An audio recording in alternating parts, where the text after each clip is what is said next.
Ce matin, nous sommes devant Henri IV.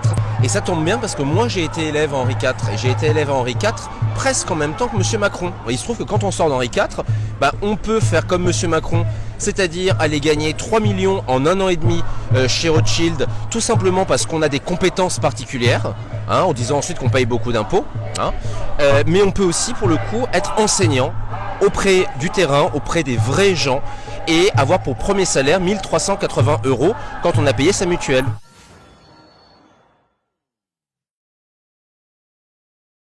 Les gilets jaunes inspirent. C'est au tour des stylos rouges d'entrer dans la contestation. Déjà plus de 60 000 professionnels de l'éducation en colère ont rejoint le mouvement sur Facebook.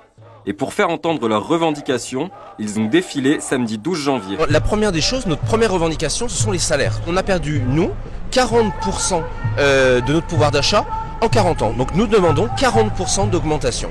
La deuxième chose, c'est l'abrogation de la journée de carence, qui est en fait un impôt déguisé.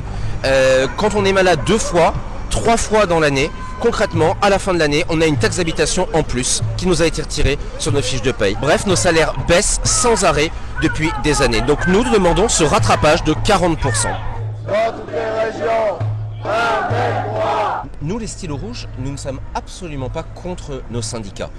Il faut comprendre que c'est un mouvement parallèle. C'est un mouvement finalement qui fédère l'ensemble des syndicats et nous attendons à ce qu'ils soient derrière nous.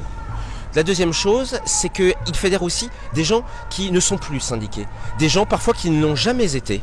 Et ça, pour le coup, c'est une grande première. À Créteil, mercredi, il y avait dans la salle les états-majors de nos syndicats, il y avait des syndiqués, il y avait d'anciens syndiqués, il y avait des non-syndiqués. Et tous ces gens étaient rassemblés pour notre manifeste, pour être d'accord sur l'augmentation massive de nos salaires de 40% et sur le fait de reprendre en main notre métier enseignant, c'est-à-dire aussi d'être suivi par notre hiérarchie, de mettre fin justement à pas de vague, de mettre fin à l'omerta de notre hiérarchie à tous les stades, du chef d'établissement du secondaire à l'inspecteur d'académie, au ministre qui systématiquement considère qu'un professeur en difficulté est un professeur qui a des problèmes personnels.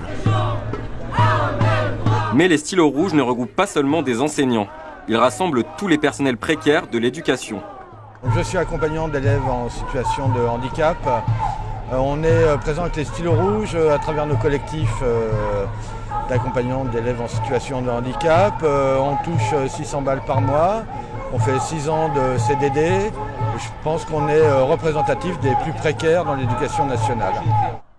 À l'image des gilets jaunes, les stylos rouges dénoncent un système sclérosé, incapable d'entendre leurs cris d'alarme. Les enseignants ont un profond malaise et ne peuvent pas toujours s'exprimer, ne sont pas toujours défendus quand ils ont des soucis.